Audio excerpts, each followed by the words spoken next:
Merhaba, Kaanlık Doğa Ekipmanları'nın 8.3 metre Moğol tipi yurt çadırının tanıtım videosuna hoş geldiniz.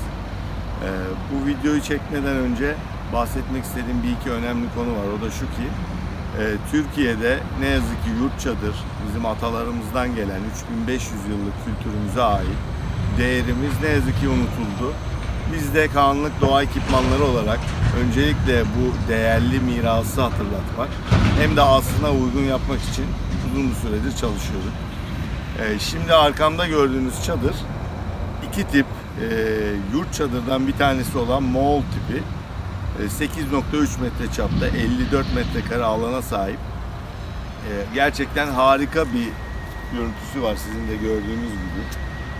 Adı çadır belki ama aslında değil. Yurt diyoruz ona direkt. Gördüğünüz gibi çok heybetli. Benim boyum 1.80. Yanına yaklaştığımda bu cüssede bir şeyden bahsediyoruz. Bu aslında bir çadırdan hem manen hem de fiziken çok fazlası. Öncelikle bu bir ev. Yani 54 metrekare büyüklükte, tavanı 3.2 metre olan kocaman bir ev ve manen de bizim için, Türkler için, göçebeler için yurt demek. O yüzden ona yurt diyoruz. Ve gerçekten enerjisiyle, yapısıyla, kendi kullanılan bütün sağlıklı ve doğal materyalleriyle bir yaşam tarzı yurt. O yüzden bütün detaylarıyla bugün size anlatmaya çalışacağım. Ve diğer yandan birinci hedefimiz bunun Türkiye'de yeniden hatırlanmasını sağlamak. Şu an hala Kırgızistan'da, Kazakistan'da, Moğolistan'da aktif olarak kullanılıyor. Türkiye'de de göçebe atalarının mirasını tekrar hatırlatmayı hedefliyoruz. Çadırın teknik detaylarına girecek olursak, öncelikle bu bizim en büyük çadırımız.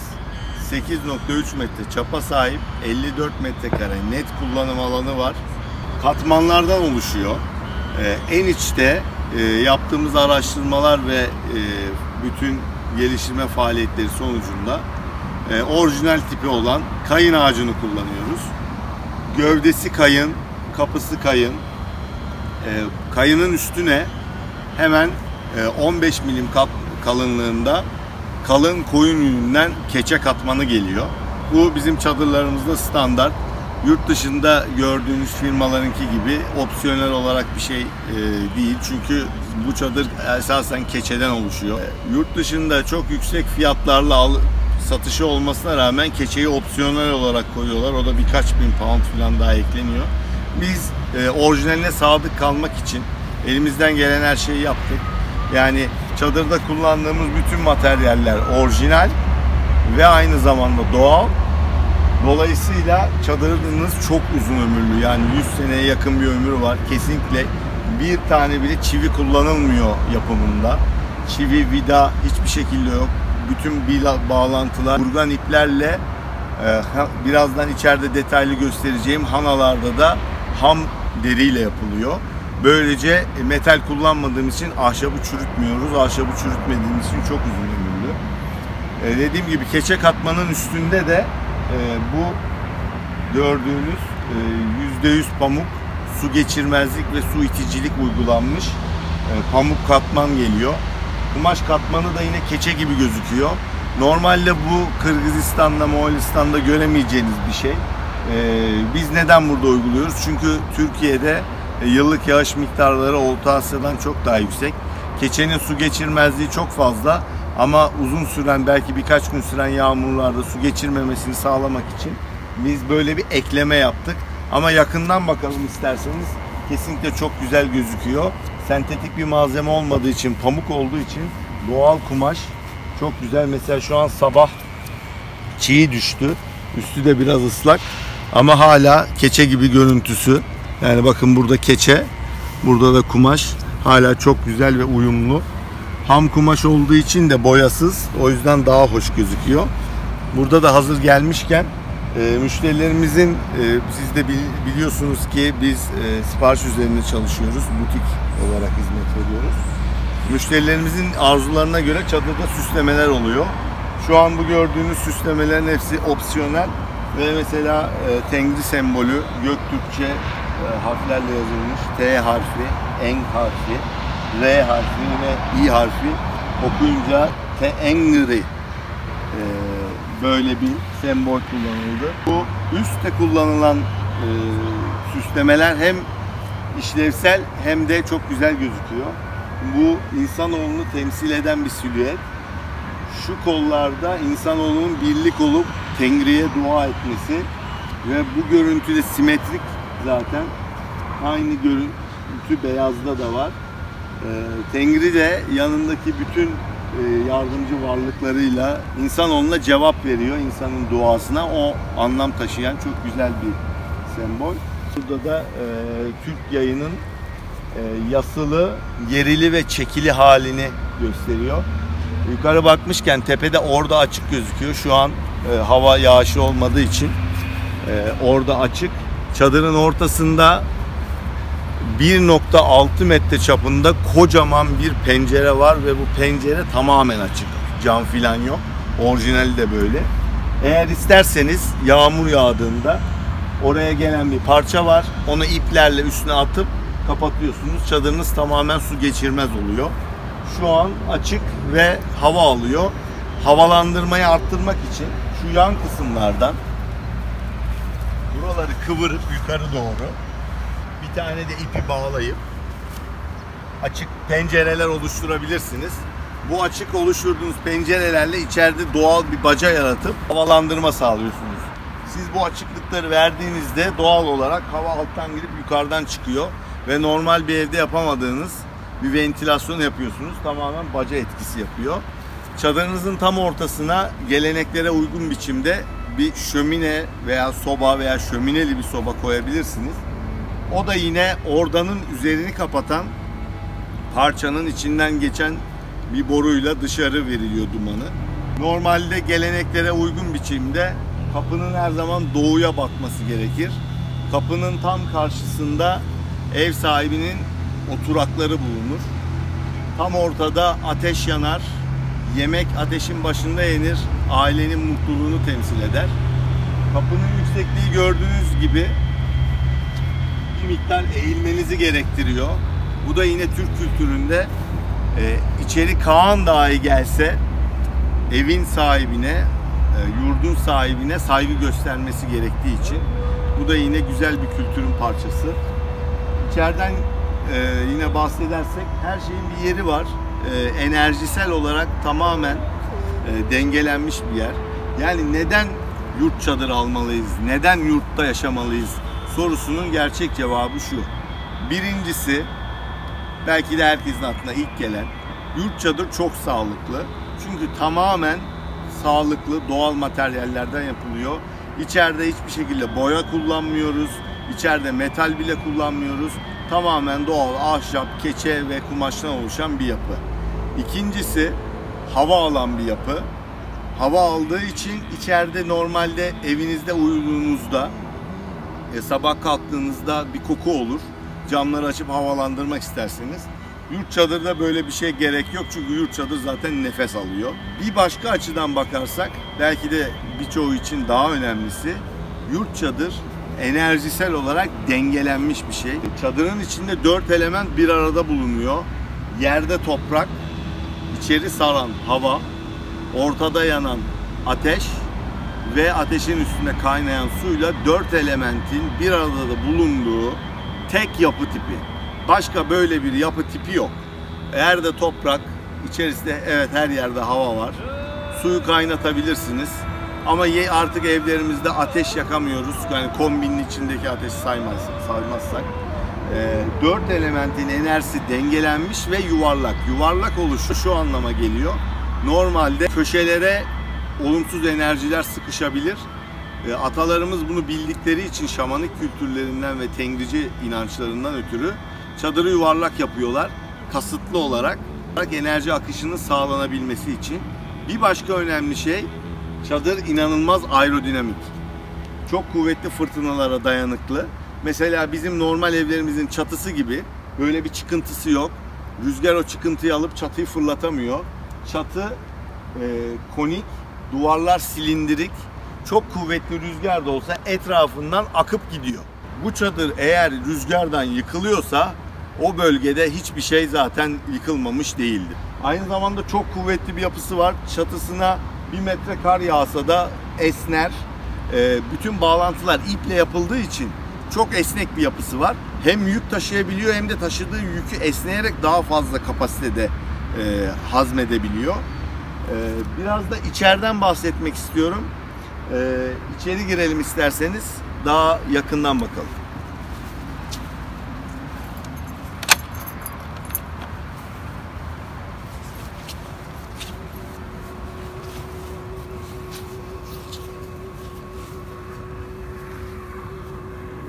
Evet, yurdumuza hoş geldiniz. Yani içerisinin gerçekten apayrı bir atmosferi var. Hissettirdiği şeyler belki genetik mirasımızla, ruhsal mirasımızla beni belki daha çok etkiliyor ama içeride korunaklı olduğunuzu hissediyorsunuz. Yani siz şu an evdesiniz.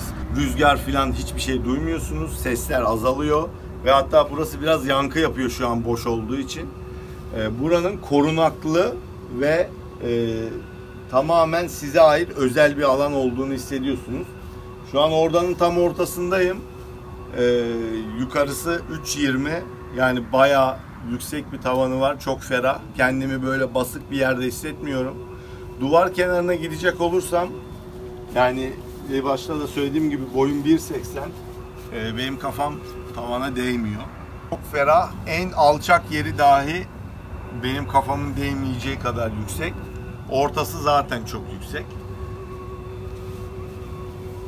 Şimdi biraz yakından duvarlara bakalım. Duvarlar nasıl oluyor? Bu güzel parçaların her birine kerege deniyor. Keregeler belli boyutlarda dikdörtgen duvarlar oluşturacak şekilde boyutlu olarak kesiliyor ve daha sonra yağlanıyor. Bezir yağıyla yağlıyoruz. Doğal yağ kullanıyoruz. Çünkü ağaca faydası çok fazla. Diğer yandan bunların birleştirilmesi metalle de yapılabilirdi. Herkes soruyor. Çok daha kolay. Bir tane pim koyup içine birleştirebilirdik ama öyle yapmadık. Bunun birkaç sebebi var. Bir tanesi, metal esnemiyor. Bu çadırın esnemesi gerek. Her yeri esnek. İkincisi ve daha önemlisi, metal ahşabı çürütüyor. Ahşabı çürüttüğü için çadırın ömrü kısalıyor. Şimdi mesela böyle yakından bakalım. Bir parça göstereceğim. Mesela bu çadırda 920 adet delik var. 920 adet deliğe 920 tane düğüm atılıyor ve bu deri acayip kuvvetli bir yapısı var. Kendine özel bir düğümü var, sıkıştırmalı. Bu 920 delik açılıp düğümler atılarak keregeler birleştirilip hana oluşturuluyor. Bu çadırda 12 hana var. Hanalar birbirine yine iple bağlanıyor. Böyle şuradan gözüküyor mu bilmiyorum. 12 hanayı birleştirip bir çember oluşturuyoruz. Oluşturduğumuz çember parçalanmaz bir kuvvetli oluyor. Ondan sonra direkleri dikmeye başlıyoruz. Ordanın ortası, yani orada zaten Türkçe'de DT dönüşümü vardır. Altın Orda Devleti'ni bilenler de bilir. Orada bu. Bu ortadaki yuvarlağın adı orda. Aslında orta. Orta aynı şey. Moğol tipinde 2 tane direk var. 2 tane direğin üstünde duruyor. Aynı zamanda yani bu yukarıda gördüğünüz direklerin adı uk. Ukların bir ucu orada da bir ucu hanalarda ve 2 tane direk üzerinde de duruyor. Buradan gökyüzü gözüküyor şu an. Umarım kameraya da güzel yansıyordur. Mavi gökyüzü gözüküyor. Gece buradan yıldızları izleyebiliyorsunuz. Üstüne işleme de yaptık. Bunda böyle bir tercih olmuştu. Bu tip tamamen size yönelik uygulamalar yapabiliyoruz. Müşterilerimizin arzularına göre bu işlemeler değişebiliyor, süslemeler değişebiliyor. Nasıl istiyorsanız. Çadırın boyutu yani tabii ki pahalı. Şöyle mesela ben bir arkaya gideyim. Ne kadar kapıdan buraya kadar mesafe olduğunu görün. Yani çadırın içinde insan ne kadar küçük gözüküyor onu anlatmak anlamında. Bu denli büyük bir çadır. Bu zaten bayağı büyük bir çadır. Buraya içeri yemek odası, oturma odası, yatak odası, bir köşeye mutfak, bir tarafa işte dolap, oraya bazı eşyalar koyabilirsiniz.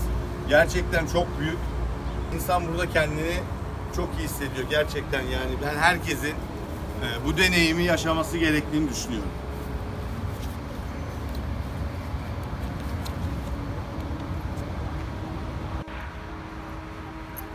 Kapısı tabii ki kilitlenebilir şekilde. Bu çift kanatlı kapı. Moğol tipinde genelde tek kanatlı olur ama bu şekilde tercih edebilirsiniz. Tarihte kullanılmıştır. Yani şu an sadece mevcut olan şeyleri kanun gibi düşünmeyin. İhtiyaca göre göçebeler neye ihtiyaçları varsa onu kullanırlar. Çift kanatlı kapı kilitlenebiliyor. Bir tarafı sabitleniyor, öbürü kilitleniyor. Üstünde böyle bir sembol var. Türk yıldızı meşhurdur. Kapı da esnek bir yapıya sahip aynı zamanda, çünkü yükü onun da dengelenmesi gerekiyor. Böyle bazı semboller de tabii gözüküyor. Türklerin çok sevdiği çift başlı kartal. Altında da yine Göktürkçe Türk yazıyor. Yani gerçekten çok ferah, çok huzur verici, göze çok hitap eden, hem spiritüel anlamda hem de maddi anlamda çok sağlıklı bir şey. Diğer yandan bütün alternatiflerine göre çok uygun fiyatı. Aynı metrekarelerde bir ahşap veya bir taş yapı yapmak istediğinizde, yani sağlıklı bir tercih yapmaya çalıştığınızda, betonarme bir yapıdan bahsetmiyorum. Ahşap veya taş bir yapı yapmaya çalıştığınızda bu fiyatın en az 3 katında falan oluyorsunuz. Ve üstelik o evi asla taşıyamazsınız. Şu an gördüğünüz bu çadır en büyük çadır. Büyük bir çadır olmasına rağmen 3 saatte sökülüyor. 3 saatte söküp burayı bir anda boşaltabilirsiniz. Başka bir yerde tekrar kurarsınız. Ama bir bungalov evi, bir taş evi alıp söküp götüremezsiniz. Yılın belli bir bölümünü bir yerde, belli bir bölümünü başka bir yerde geçirmek isteyen müşterilerimiz oluyor. İşte onlar için tam ideal çözüm. Ben evimle hareket etmek istiyorum diyenler belki karavan tercih ediyorlar ama karavan birincisi sağlıklı bir şey değil, doğal değil ve çok sıkışık, çok basık, klostrofobik bir şey. Bu kesinlikle onunla kıyaslanamayacak ve gene ondan fiyatı çok daha uygun olan bir şey. Yani 54 metrekare bir karavan herhalde birkaç milyon lira eder. Ben yurt çadırla herhangi bir yapı tipini karşılaştıramıyorum. Her anlamda yurt çadırın öne çıktığını kolaylıkla söyleyebilirim. Şöyle biraz etrafında da dolanabiliriz. Hep önünde durduk. Yukarıdan gelen ipler aşağı doğru basılarak çadır sabitleniyor. Üst katmanla alt katman birleştiriliyor ve demin içeride gördüğünüz hanalara bağlanarak zımba gibi yapıştırılıyor. Bu gördüğünüz süslemeler de burada hem bir hava su geçirmezlik sağlıyor. Altta da rüzgar girmesine mani oluyor. Yani çadırın tam yuvarlak görünüşü böyle. Burada arkada da bir sembolümüz var. Herkesin çok iyi bildiği Göktürk Kağanlığı'nın sancağı Kurtbaşı. Yani gerçekten insanın gözüne, ruhuna hitap eden ve sağlıkla yaşayabileceği, diğer anlamda da cebine de hitap eden harika bir tasarım. Yani söyleyebileceğim tek şey şu: bunu yaşamanız lazım. Bir yerde bir araziniz varsa, bir yerde bir toprağınız varsa, oraya böyle çirkin prefabrikler değil, ahşap bungalovlar değil, böyle bir şey koyun. Hem ruh sağlığınıza hem beden sağlığınıza hitap edecek ve faydası olacak bir şey. Teşekkür ederim.